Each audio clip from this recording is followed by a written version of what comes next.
ఢిల్లీలో జరిగిన పేలుడు ఆత్మాహుతి దాడేనని తేలింది.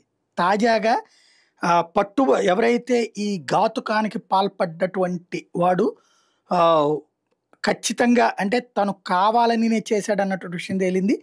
శ్రీనగర్ ఎండీ మెడికల్ కాలేజీలో, అట్లాగే అనంతనాగ్ జీఎంసీ కాలేజీలో లెక్చరర్‌గా పనిచేసి, ఫరీదాబాద్‌లో అసిస్టెంట్ ప్రొఫెసర్‌గా పనిచేస్తున్నటువంటి వాడే ఈ ఘాతుకానికి పాల్పడ్డాడు.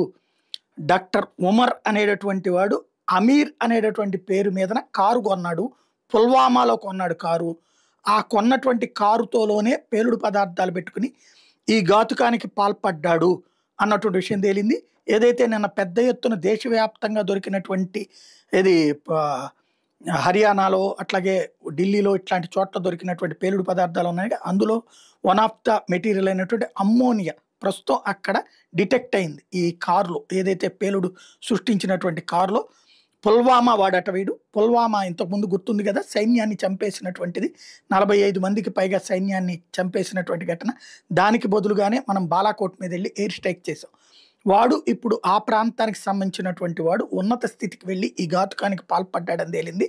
వీడే ఈ మిగతా ఎవరైతే డాక్టర్లు ఉన్నారో వీళ్ళందరిది కూడా అని తేలింది.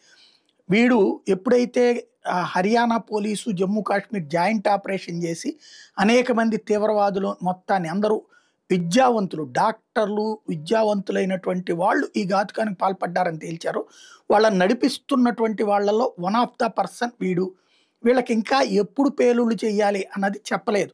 అందుకోసం వీళ్ళ దగ్గర పేలుడు పదార్థాలు పెట్టుకుని ఉన్నారు. సెక్యూరిటీ కోసం స్టెన్ గన్స్, మిషన్ గన్స్ పెట్టుకుని ఉన్నారు. అయితే ఆ రాకెట్ని ఎప్పుడైతే ఛేదించారో ఇక వీడు కూడా పట్టిపోతాడని తెలియగానే తన దగ్గర ఉన్నటువంటి పేలుడు పదార్థాలతో ఈ ఘాతుకానికి పాల్పడ్డాడన్నటువంటిది పోలీసులు ప్రాథమికంగా అనుమానిస్తున్నారు. వాడే అన్నటువంటిది మాత్రం తేలిపోయింది.